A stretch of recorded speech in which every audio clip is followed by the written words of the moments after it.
Recently, I was in prayer and the Lord dropped a word in my spirit, and this is what it was. The Lord said that I am about to anoint people with a follow-through anointing and a finisher anointing. And man, the revelation of God hit me so strongly. And what the Lord showed me is that there's so many people that have started walking in the things of God. They have stepped out on prophetic words. They're living their God-given dreams. But all of a sudden, they kind of have stopped. They've gotten a rut.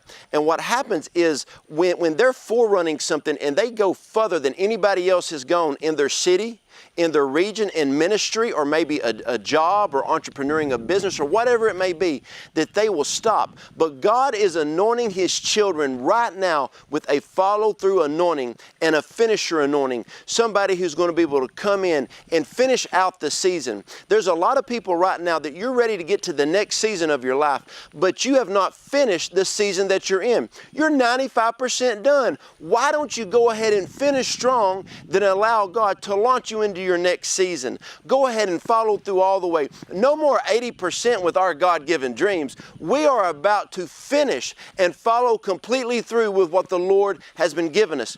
Also, the Lord showed me this so powerfully, that there's a lot of regions, there's a lot of cities and churches that people before you have came in and they did not follow through in a God-given dream. There are mantles that are laying around your city, your regions. There are dreams that God birthed in people, and they started a great work. It may be a prayer movement. It may be a revival hub. And for some reason, they stopped. They did not complete the course. They did not have that follow-through anointing upon them.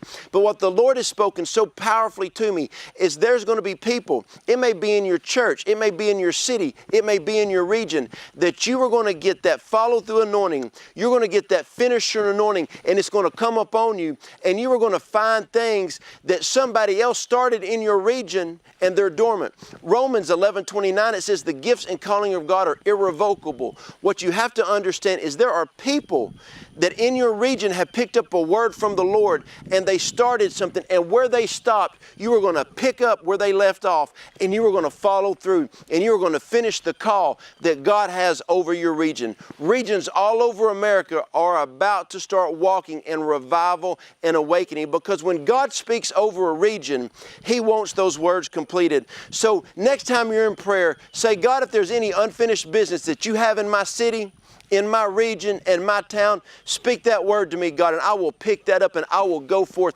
the things that you have for me. So in your personal life and in your city, walk in that follow-through anointing and that finisher anointing, because it's coming upon you, my friend.